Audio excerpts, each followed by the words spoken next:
Everyone, good afternoon. সবাই কেমন আছো? আশা করি ভালো আছো। দেখো আমি এখন চা নিয়ে বসেছি। দেখো, চান টান করে পুজো টুজো করে টিফিন সেরে চা খাওয়ার মজাই আলাদা। সত্যি খুব ভালো লাগে, ঠান্ডার দিন তার মধ্যে আরও বেশি ভালো লাগে চা খেতে।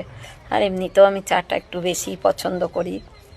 যাই হোক, তোমরা কি করছো? তোমাদের সবাই কাজকর্ম হলো কি না তাই বলো। আমার এই কাজকর্ম হয়েছে, এবার চা খাচ্ছি।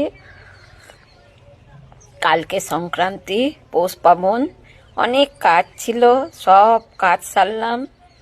তারপরে ধোয়া পাকলা সবই থাকে জানো, সংক্রান্তির দিনে সব কাজ সেরে এই বসলাম। বসে তোমাদের সঙ্গে গল্প করছি, ভাত বসিয়ে তোমাদের সঙ্গে গল্প করছি। বেশ, সবাই ভালো থেকো, টাটা, বাই বাই, আবার দেখা হবে কালকে।